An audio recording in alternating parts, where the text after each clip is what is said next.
Бажаю здоров'я. 31 січня 2025 рік і у нас огляд бойових подій на Східному фронті, напрямках Кліщіївка, Часів Яр та які неприємності у ворога на Покровському напрямку. Поїхали.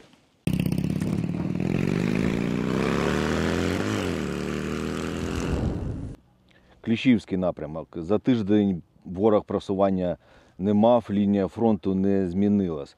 Характер бойових дій такий, що ворог кожен день по одному-два чоловіку накопичує свій особовий склад у певних точках. Ми його знищуємо. Важку техніку ворог не застосовує, бо багнюка. Також на наше направлення зі сторони ворога прийшов підрозділ з FPV-дронами на оптоволокні. То саме на цьому тижні вони дуже щільно відпрацьовували наші позиції саме FPV-дронами на оптоволокні. Вони працюють в суміж з артилерією, з градами та обстрілів з танка. А так на 70% ми відпрацьовуємо по піхоті ворога саме FPV-дронами та скидами. До речі, саме у наш дивізіон, 2-й самохідно-артилерійський дивізіон, ми зараз набираємо пілотів як на FPV-дрони, так і на мавіки. Ми розширюємо наші підрозділи, то якщо ви військовий або цивільний, то напишіть мені у телеграм-канал або на e-mail, я вас уже состикую з відповідальною особою. Хто хоче саме воювати і бути пілотом, і бути в артилерії, то це до нас. Часів Яр. На цьому тижні ворог збільшив кількість атак саме на Часів Яр з застосуванням техніки. Дуже багато техніки ми попалили, багато і піхоти їхньої покосили, але ворог мав просування саме у центрі Часового Яра і зупинили його лише біля багатоповерхівок. Дуже суне ворог з південної сторони, де у нас траса від Бахмута на Ступочки на Костянтинівку. Але він там успіху немає, тому що ми там застосували додаткові свої сили і там міцно стоїть оборона. Бої і обстріли йдуть постійно, сильно обстрілюється Костянтинівка. На цьому тижні було влучання каба у центр Краматорська, є постраждалі. Покровський напрямок.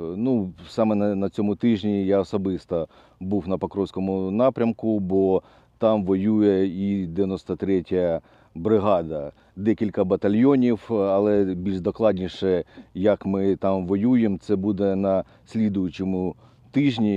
Я буду виставляти ці відео. То не забувайте підписатися на канал Мотолайк, поставити лайк та вдарити у дзвіночок. Якщо брати загальну ситуацію, то ворог сповільнив свої просування, він загруз у боях та несе дуже багато втрат саме живої сили. Якщо брати північну сторону від Покровська, де у нас Мирноград, траса, то ворог там практично не мав просувань. Єдине там позиційні бої біля розв'язки на цій трасі. А так ворог там просто продовжує накопичуватись, там по одній-дві людини вони там заходять, потім вони питаються атакувати. Нічого у них не виходить, кремезні хлопці там стоять і відбивають атаки, не дають ворогу пройти далі. З західної сторони Покровська там теж така ситуація, це в районі Курахова, там ворог теж має мінімальні просування, там йдуть позиційні бої. Ворогу не вдається зробити велику атаку для того, щоб швидко пройти вперед. Самі запеклі бої – це з південної сторони від Покровська. Ворог пре на Успінівку та Удачне, там він не має успіху.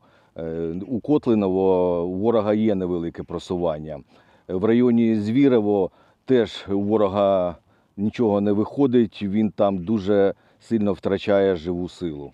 Характер бойових дій на цьому відрізку такий. Ворог уночі накопичується, він шле від 2 до 5 чоловік в певну точку, де вони накопичуються, а о 5 ранку вони починають штурм. Хочу сказати, поки вони накопичуються, їх ще наші дрони-скиди так підлатають так гарно. Потім, коли починається штурм, то взагалі вже вилітає все, що у нас є, і FPV, і скиди, працює артилерія. Максимально робимо все для того, щоб ворог не підходив до нашої піхоти.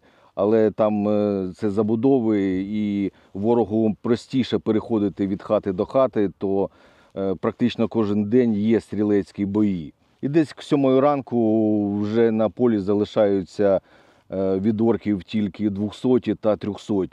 Ті, хто вижив після нашої навали на них, вони вже втікають. Але саме з цієї години, десь до 12, ми займаємося тим, що ми знищуємо ті, хто ще живий, і ті, хто ще поранений, для того, щоб нікого в живих не залишилось. Це робиться для того, щоб вони не могли передати, з якої хати там стріляли, чи ще щось, не виказали наші позиції. То саме на Покровську завдання знищувати повністю усіх.